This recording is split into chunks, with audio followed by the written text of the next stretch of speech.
नमस्ते। चलिए आज भारत के उत्तरी पर्वतों की एक शानदार दुनिया की सैर पर निकलते हैं। ये एक बहुत ही रोमांचक सफर होने वाला है, तो शुरू करते हैं। तो आज हम क्या क्या देखने वाले हैं? ये रहा हमारा रोड मैप। हम बिल्कुल बेसिक से शुरू करेंगे और फिर इन विशाल पर्वत श्रृंखलाओं की गहराई में उतरेंगे। तो चलिए सबसे पहले कुछ बुनियादी बातें समझ लेते हैं। आखिर ऐसा क्या है जो एक पर्वत को पर्वत बनाता है? अच्छा, एक पर्वत और एक पहाड़ी में असल में क्या फर्क होता है? इसका जवाब पता है, एक खास नंबर में छिपा है। एक ऐसा नंबर जिसे ज्योग्राफर्स एक रूल की तरह इस्तेमाल करते हैं। तो वो नंबर है 600 मीटर। जी हाँ, अगर कोई जमीन की आकृति समुद्र तल से कम 600 मीटर यानी करीब 2000 फीट ऊंची है तो उसे पर्वत माना जाता है, और इससे नीचे कुछ भी हो तो वो एक पहाड़ी है। बस यही है वो लाइन जो दोनों को अलग करती है। अब ये आंकड़ा देखिए, ये वाकई में बहुत दिलचस्प है। भारत की कुल जमीन का करीब 30% हिस्सा, जी हाँ 30%, पहाड़ों और पहाड़ियों से ढका हुआ है। ये कोई छोटा मोटा एरिया नहीं है। ठीक है, तो अब ये तो समझ आ गया कि पहाड़ क्या होते हैं, पर अब सवाल ये है कि दुनिया की सबसे ऊंची पर्वत श्रृंखला हिमालय आखिर बनी कैसे? इसकी कहानी ना एक जबरदस्त महाद्वीपीय टक्कर की कहानी है। ये देखिए, हुआ ये कि भारतीय टेक्टोनिक प्लेट धीरे धीरे उत्तर की तरफ बढ़ी और जाकर यूरेशियन प्लेट से टकरा गई।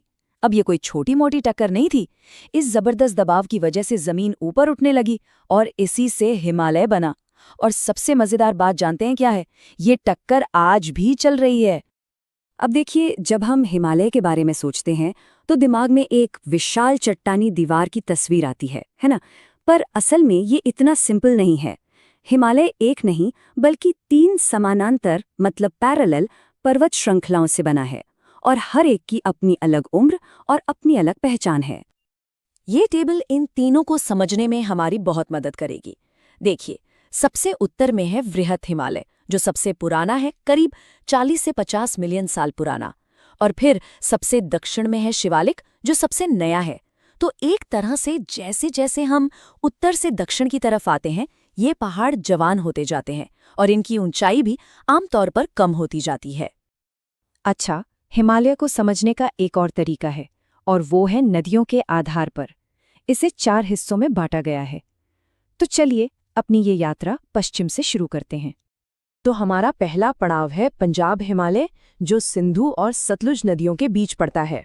ये इलाका कश्मीर, लद्दाख और हिमाचल प्रदेश तक फैला हुआ है, और इसकी खास बात यह है कि ये हिमालय का सबसे चौड़ा हिस्सा है। और इसी हिस्से में आती है वो शक्तिशाली काराकोरम रेंज, जिसे उच्च एशिया की रीढ़ भी कहते हैं। ये इलाका जियोलॉजिकली बहुत एक्टिव है, और यहीं पर दुनिया की कुछ सबसे ऊंची चोटियां मौजूद हैं।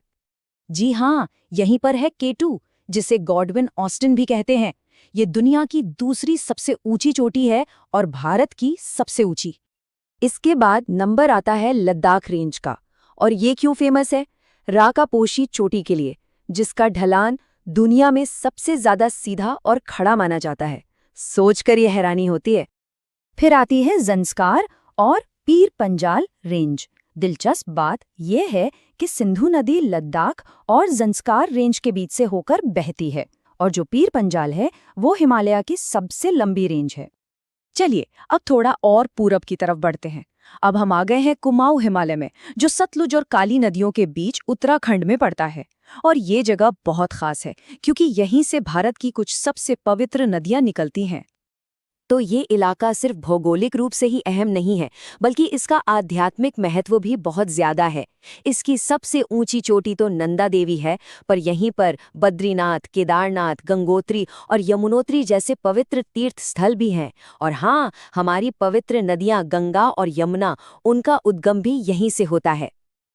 अब हमारी यात्रा पहुंचती है नेपाल हिमालय में। ये काली और तीस्ता नदियों के बीच का लगभग 800 किलोमीटर का हिस्सा है।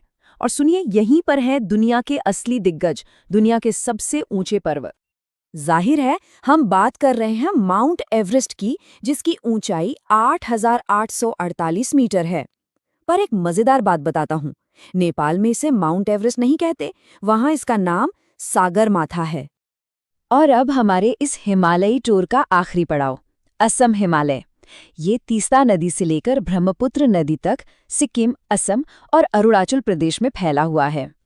लेकिन कहानी यहीं खत्म नहीं होती। ये जो पहाड़ों का सिलसिला है ना, ये आगे जाकर दक्षिण की तरफ एक मोड़ लेता है और भारत के उत्तर पूर्वी राज्यों में फैल जाता है, और वहाँ ये एक अलग ही श्रृंखला बनाता है। हम बात कर रहे हैं पटकाई रेंज की, जो भारत म्यांमार की सीमा बनाती है, और नागा हिल्स की। इनके साथ साथ गारो, खासी और जयंतिया जैसी उप पहाड़ियां भी हैं। हाँ, ये हिमालय जितनी ऊंची नहीं है, पर इस पूरे इलाके के लिए ये भौगोलिक रूप से बहुत ज़्यादा महत्वपूर्ण है। तो इस पूरी यात्रा को एक साथ देखें तो इसका सार क्या है? इस विशाल पर्वत सिस्टम से हमें सबसे बड़ी बात क्या समझनी चाहिए? ये देखिए, पश्चिम से पूर्व तक इन महान चोटियों का सिलसिला।